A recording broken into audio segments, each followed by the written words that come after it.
கிறிஸ்துவின் நாமத்தில் உங்களுக்கு நண்பின் வாழ்த்துகள். எப்படி இருக்கிறீங்க? சுகமா இருக்கீங்களா? கர்த்தருக்கு மகிமையாகட்டும். நீங்கள் சுகமா இருப்பீர்கள்.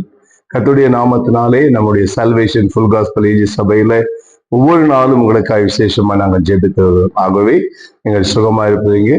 நீங்க பெற்றுக்கொண்ட நன்மையை மற்றவர்களுக்கு சொல்லணும் இல்லையா? அதனால் உங்களுக்கு நண்பர்களுக்கு, உங்களுக்கு தெரிந்தவர்களுக்கு, உங்க கூட வேலை செய்யறவங்களுக்கு நம்முடைய சர்ச்சிலிருந்து வெளிப்பரப்பாகிற இந்த நிகழ்ச்சி, இந்த கர்த்தருடைய வார்த்தை குறித்து அதிக சொல்லணும்.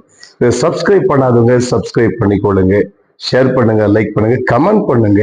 நீங்க இந்த வார்த்தையிலிருந்து என்ன கற்றுக்கொள்றீங்க அப்படிங்கிறத குறித்து தயவு செய்து எங்க கமெண்ட்ல தெரிவிக்கும் போது அது எங்களுக்கு ரொம்ப பிரயோஜனமா இருக்கும்.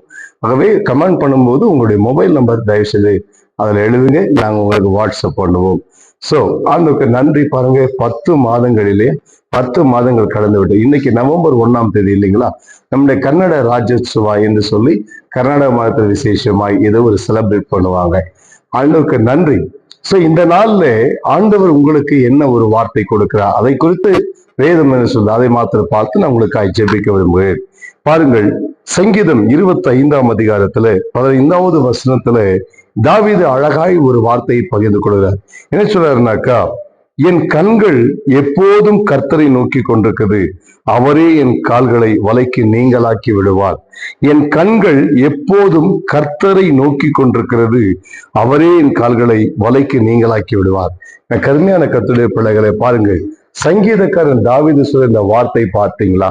இந்த 11வது மாதம் ஆண்டவர் உங்களுக்கு ஆசீர்வாதமாய் மாற்றி தர வேண்டுமா? 10 மாதங்களை நடத்தின தெய்வம் இந்த 11வது மாதத்தை உங்களை நடத்துவார்.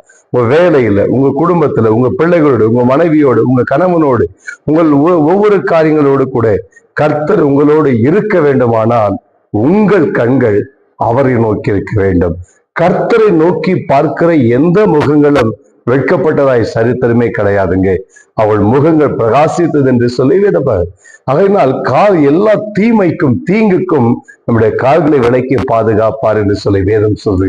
ஆகவே இந்த 11வது மாதத்துல உங்களுக்கு எதிராக வருகிற சூழ்ச்சிகளை கர்த்தர் முறியடிப்பார். உங்களுக்கு விரோதமாய் எழும்புகிற மனிதர்களை கர்த்தர் சந்திப்பார். இந்த மாதம் உங்களுக்கு ஆசீர்வாதமாய் அந்த மாதமாய் இருக்கும். இந்த மந்த் ஆஃப் நவம்பர் உங்களுக்கு ஒரு பிளஸ்ஸிங் மந்தாக இருக்கும். ஆகையினால் வருடத்தினுடைய இறுதி மாதங்களுக்குள்ளே வந்துவிட்டோம். இன்னும் ஒரே ஒரு மாதம் தான் நவம்பர். கடந்தோமானால் அடுத்தது கடைசி மாதம் டிசம்பர். ஸோ ஆகவே இந்த 2 மாதங்களுக்குள் நாம் புதிய வருஷத்துக்குள் போகிறோம். ஆகவே உங்களை கர்த்தர் ஆசீர்வதிப்பார். நீங்க எப்போதும் அவரை நோக்கி பார்க்கவே விட்டுறாதீங்க. அவரை நோக்கி பாருங்க, நீங்க நிச்சயம் ஆசீர்வதிக்கப்படுங்க. நான் உங்களுக்கு ஜெபிக்கிறேன். அன்பு பிதாவே, உமக்கு ஸ்தோத்திரம். இதோ இந்த செய்தியை கேட்ட ஒவ்வொரு பிள்ளைகளுக்காய் ஸ்தோத்திரம். என்ன எதிர்பார்த்து ஜெபிக்கிறார்கள் உங்கள் பிள்ளைகளுக்கு அந்த காரியத்துல நன்மை செய்தருளும்படியாய் ஜெபிக்கிறேன்.